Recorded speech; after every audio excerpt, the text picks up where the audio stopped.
Funding for Market Journal is provided by the Nebraska Corn Board. When we transform Nebraska corn into ethanol, it doesn't disappear from the food supply. It just takes a little detour.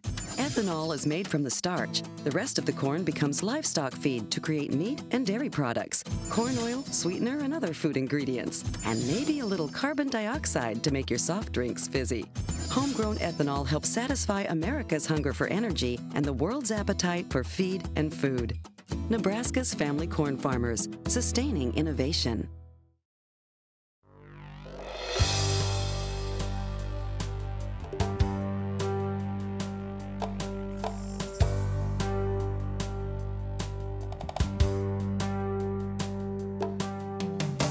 Market Journal, television for agricultural business decisions, is a presentation of the University of Nebraska-Lincoln's Institute of Agriculture and Natural Resources. Promotional support is provided by the Nebraska Farmer Magazine, and major funding for Market Journal is provided by the Nebraska Corn Board. Welcome to this week's edition of Market Journal. I'm Jeff Wilkerson. On this episode, Roy Smith discusses corn and soybean selling strategies. Mike Apley talks about antibiotic use in livestock. Bryce Anderson gives an update on La Niña conditions, and Julie Peterson outlines BT corn variety options. Roy Smith is our market analyst this week. The U.S. Department of Agriculture believes U.S. farmers are wrapping up the second largest corn harvest in the country's history. The agency's projection, released in its November crop report last week, has been another negative factor for market prices. The December 2017 corn futures contract set a lifetime low with Tuesday's close at $3.38 per bushel. When we last talked with Roy, he was tracking the dead cat bounce in soybeans. His strategy is to find the low cash price during the harvest season, then measure the rebound in prices for potential selling opportunities. We talked with Roy again Tuesday afternoon and began by asking for an update on that movement. Everybody's looking for the dead cat bounce, and we're used to seeing 25 to 50 cents a bushel rally off the dead cat bounce. Here we had one day where we got 50 cents. We got 50 cents one day, and then the market fell back. And it seems like this year, well, I shouldn't say seems like it, I've never seen a market like this, because we got that rally on that dead cat bounce, and we got just to where it's almost ready to trigger a sale, and then the bottom fell out. We went through that, according to my notes, we went through that process 4 times.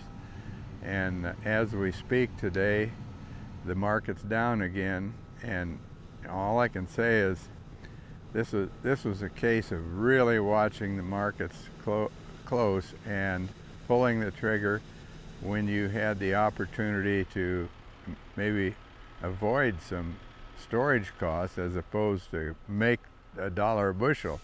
I don't think that's going to happen this year, but you can use your cash flow for this year's crop and get it moved, get it gone, so that you don't end up trapped in excess corn and soybeans like maybe we have. Are you surprised at how stagnant this corn market has become? If you look back at the early part of the year, we had a really good harvest a year ago in 2016, and then gradually that market has just eroded away, and every time we think there's an opportunity to make a sale, it didn't happen. I've watched the market go up and down 4 times in the last year, and none of them very good. And so, the question is, am I surprised? Well, no, I'm not exactly surprised, but I'm sure disappointed. Can you use those deferred contracts for the large carry that we're seeing in corn? If you look out to December 18, for example, you're getting almost 50 cents over December 17. Is there a way to implement that into your marketing strategy? Well, I'll just throw this out for something to think about. Yes, you can forward price for delivery next year and 38 to 50 cents a bushel over where it is today. But if you do that, what do you do with the corn next year when the bins are already full of this year's corn? And that's the thing that I'm most afraid of, is that the farmers don't sell when they could have, and the market goes down like it did today, and they still have the corn, and sooner or later, somewhere, sometime, that corn has got to find a home. And we certainly hope it's a little better this year than last, but no guarantees. Whether or not this year will be the same, what usually happens with basis as we close out harvest? We usually get a basis improvement once the harvest is going to town, and maybe get just a little bit of a bump in the cash price, which this year it doesn't look very likely. But considering that and what I said about the cash flow, you need to be ready to pull the trigger. Now, I watched some market analysts on some of the other media, and it seems like most of them are pretty optimistic about getting enough demand to get the crop moved. But there's a lot of corn out there, and getting enough demand to move that mass of corn is going to be real touch and go. Next week, Mike Briggs will join us to look at cattle markets. The World Health Organization of the United Nations last week recommended livestock producers around the world strictly limit their antibiotic use. The organization suggests farmers never use antibiotics for growth promotion or disease prevention unless they've received a positive diagnosis for issues in the herd. The effort to manage antibiotic resistance has been highlighted in the U.S. this year. Farmers and ranchers are now required to receive authorization from their vet to use medically important antibiotics in feed and water. Those rules are known as the Veterinary Feed Directive, or VFD. In early 2016, we previewed how the VFD would impact producers by talking with Mike Apley from Kansas State University. Mike serves as a member on the Presidential Advisory Council on Combating Antibiotic-Resistant Bacteria under the U.S. Department of Health and Human Services. He joined us again this week to explain how the World Health Organization's recommendations differ from current U.S. policy.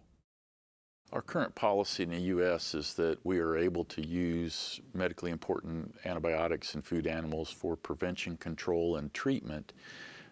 We eliminated medically important antibiotics for use for growth promotion as of January 1 of this year. We are looking at uses for prevention which don't have a defined period of use, but we are going to approach those in an evidence-based fashion on how we proceed with those, versus this one which calls for eliminating uses for prevention of disease despite very low evidence. What are the implications of these guidelines, do you think? Well, they serve to try to influence governments around the world to come to a universal elimination of antibiotics, medically important antibiotics in food animals for prevention and really control, although they treat control a little bit differently. In the U.S., we're taking a more evidence-based approach to those. The Presidential Advisory Council that you serve on, what have been some of the ideas to come out of that group about treatment or prevention in the future? Right now, they haven't directly addressed those. People can go to the Presidential Advisory Council on Combating Antibiotic Resistant Bacteria, or PACCARB website, and look at the agendas and recorded sessions from all of our meetings. We just recently finished a report and voted to accept it on incentivizing development of new vaccines, new antibiotics, and new diagnostics. And now we're heading off into the issue of defining stewardship and working towards it. And in those conversations, we'll probably start to address some of those issues. You had mentioned the Veterinary Feed Directive. Do you think so far it's had its intended effect?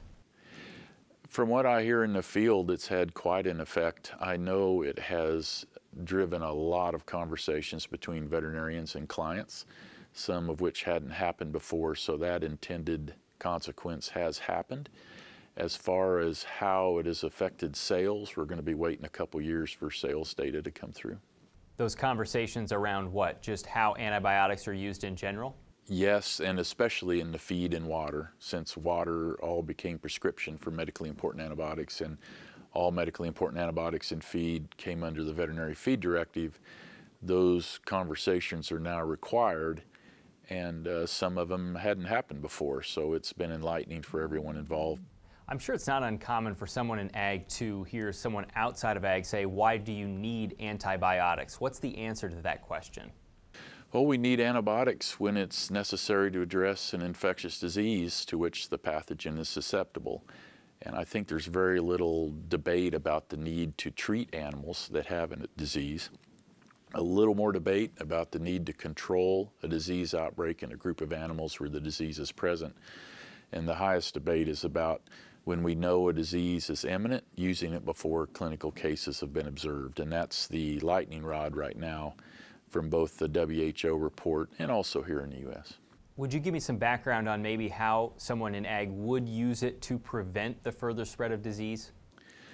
Well, so that comes down to the definition between prevention and control. Control, disease has already been detected. Prevention is expected but not yet evident. So an example of control is a group of calves that arrive in inclement weather, have had a long journey, and we know from history that they are likely to break with respiratory disease. We'd use control. Prevention would be in a given species where we know that at this stage in their life a disease is likely to occur, and we would put those antibiotics into feed or water for the group to prevent that disease from occurring.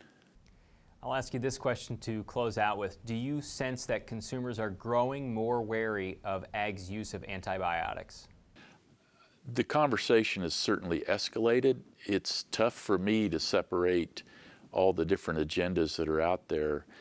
The true consumer who's trying to decide exactly what's going on and what they should and should be concerned about, I think they're very aware of the question and wanting to have the conversation.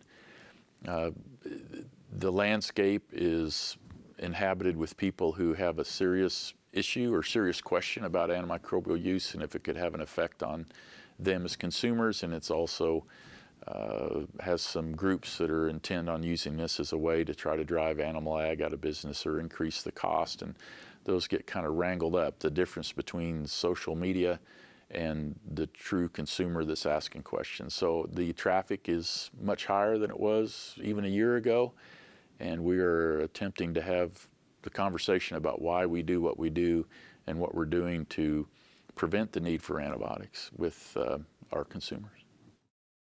On the Market Journal homepage, we'll link to the PacCarb website Mike mentioned. In the first 10 months of 2017, the contiguous U.S. experienced its third warmest year on record behind 2016 and 2012. With data back to 1895, the time period from January through October was also the second wettest, trailing only 1998. The final 2 months of the year will feature noteworthy conditions. The National Weather Service's Climate Prediction Center said Monday, La Niña conditions are present. To learn more about what that could mean for winter conditions in Nebraska and across the U.S., we talked Tuesday with DTN's Bryce Anderson. We started our conversation by asking how we know La Niña conditions exist. Well, we are in La Niña. The Pacific Ocean temperatures are notably below average to the La Niña levels. And then the barometer configuration that is tracked by the Southern Oscillation Index measured in Australia is also at a La Niña value. So the water temperatures in the equator region of the Pacific are anywhere from about 1 to 1.5 Celsius, basically 2 to 3 degrees Fahrenheit below average from South America almost all the way to the international date line. The barometric reading that's tracked by comparing the barometers in Tahiti and Darwin, Australia, that index is at a +8 and on a sustained level over a 90-day moving average.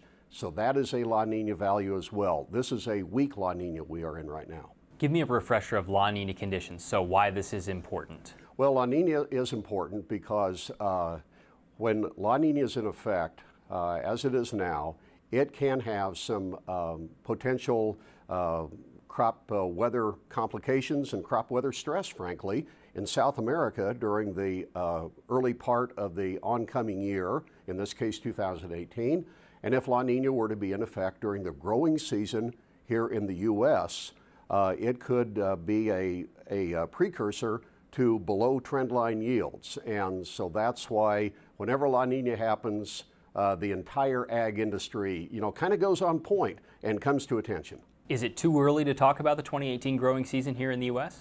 Yes, it is. It is too early to talk about La Nina as far as a problem producer for next year, because this is a weak event. It also began late. This didn't really set in until about the middle of October. The likelihood is that by mid-spring of 2018, the Pacific temperatures will have moderated back to neutral. Now, the air configuration may take a little longer to actually kind of settle out. So I think that we are going to see a colder and probably wetter springtime over the Corn Belt next year. But as far as will La Nina set in and become a hot weather producer next summer, that's a real long shot, and it quite frankly is unlikely that La Nina would be a producer that way. Since we're so early, is that possible to change? It is possible to change. One thing with the ocean is we never want to say never. It is possible that the water temperatures would continue to get cooler. There certainly is a large pool of subsurface water that is at a cooler level right now. But considering that it's a weak feature, and when we are in La Nina, this feature tends to kind of max out about this time of the year.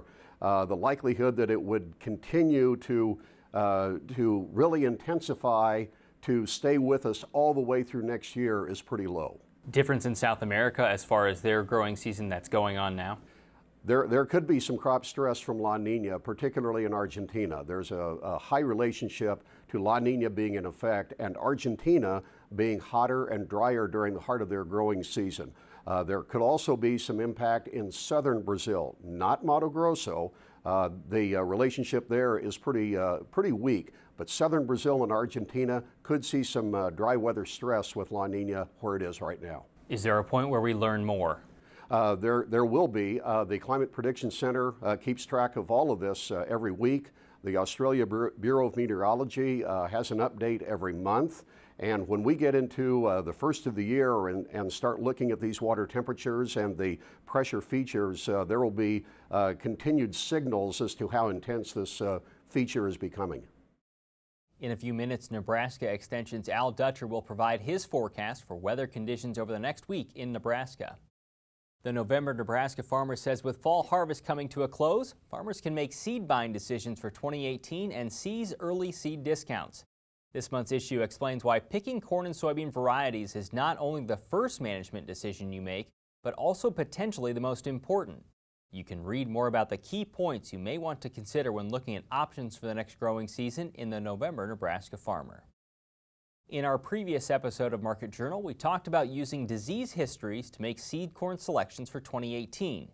This week, Nebraska Extension entomologist Julie Peterson will explain how to assess which Bt traits could be most effective in your field. Bt corn is genetically engineered to produce a toxic protein for control of corn rootworms, earworms, or European corn borers throughout the growing season. In her recent Crop Watch article, Julie described how each of the commercially available Bt proteins affect specific insect species. We started our conversation by asking how to know which of those species might be in a farmer's field. So we're talking about choosing Bt traits, and when we're thinking about Bt traits, the first pest that comes to mind are the corn rootworms. So we have western corn rootworm and northern corn rootworm. Primarily we're talking about the eastern part of the state for northern corn rootworm. One really important thing for these pests is that they are only in continuous corn, so they can only survive on a corn host or a few weedy species. So if you're rotating your crop, if you're going into first year corn and you have done a good job of controlling volunteer corn from the previous year, you really should not be concerned about the rootworms, and you will not need a rootworm trait. We do have a very small exception, and that is for our growers who are on the far eastern side of the state if they have northern corn rootworm that has extended diapause. This is where the eggs can actually last an additional winter in the soil and can last through to the next year. But that's a pretty limited area in the eastern part of the state. You can speak with your local extension personnel if you have a question about whether you're in that area or not. Which proteins are effective against which insects? Yes, so for our below ground pests, for our rootworms, we have several different types. The Cry3BB1 protein was the first one that came out. That has been planted quite a bit, however, so we do have some resistance concerns. The Cry3BB1 would be in the same sort of resistance category as the mCry3A and the eCry1. And then we have our Cry3435. That's one of the newer below ground proteins that we have thus far seen just a very limited amount of concerns with that one for the rootworm beetles. Of course, we have the other whole suite of proteins that are for our above ground pests as well. So these are our caterpillar pests, things like European corn borer, western bean cutworm, corn earworm, fall armyworm, those sorts of insects. You mentioned resistance. How quickly can resistance develop?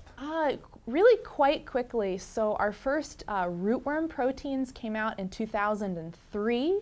And it was as early as, I believe, the early around 2010 when we started to see some concerns. So anytime we use pretty much any type of product, whether it's a BT protein or an insecticide spray, if we're using that same product year after year and we're not rotating, we're not doing other resistance management practices, we are going to see resistance happen. Is non-BT corn a viable option? It certainly is. That's actually something that more of our growers are thinking about in terms of sort of tightening the belt.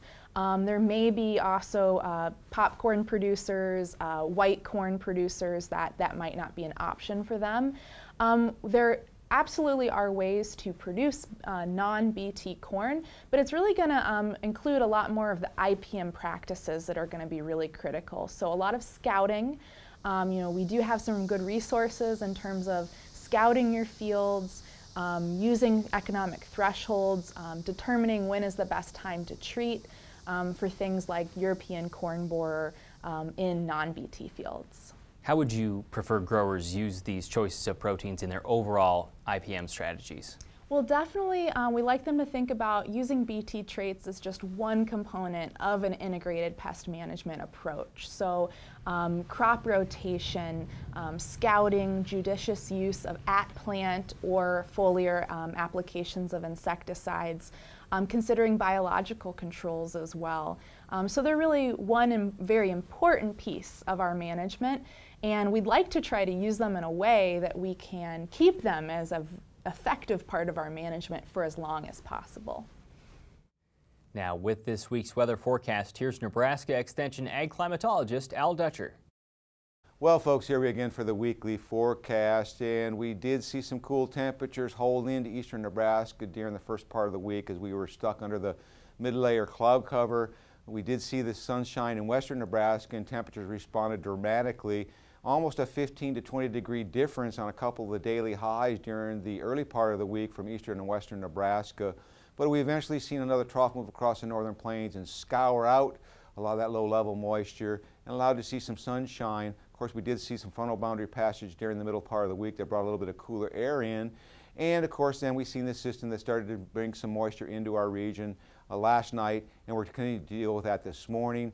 So as we go forward, the big issue will be, what is the holidays going to bring? Well, if we go to the upper air models, I think the first thing we'll draw your attention to is, first and foremost, we have this big trough that's bringing the cool air into the eastern United States. There is a little bit of energy on the backside of this trough that maybe help to generate a little bit of moisture in our region, as we still have a residual low pressure system down in this Texas panhandle. And we do see some moisture and some snow, and it appears that the models are pointing to potentially this morning to see some snowfall, and it'll clear out as we go later in the day. And then the ridge quickly builds back in as high pressure follows this troughing and low pressure system, builds into the Central Plains, which starts our warm-up as we go through Sunday. You can see the precipitation is mainly free except for the northeastern United States where we could be dealing with some significant accumulations. On Monday, there's a trough that moves across the Great Lakes region, kind of depresses this ridge a little bit back toward the southwest, so we may see just a slight drop in temperature, but overall we're looking at a precipitation-free forecast with high pressure and control.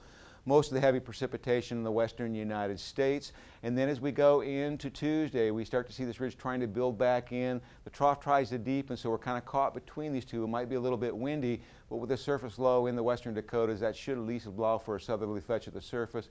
We should see a very nice day on Tuesday. Once again, onshore flow with the next system coming, the Pacific Northwest looks to be pretty stationary. We start to see a high pressure system displace a little bit toward the southwest on Wednesday as the surface low crosses the northern plains. High pressure firmly in control across the Central Plains. So most of the moisture will be in the northern Rockies and a few potential light shower activity around the Great Lakes.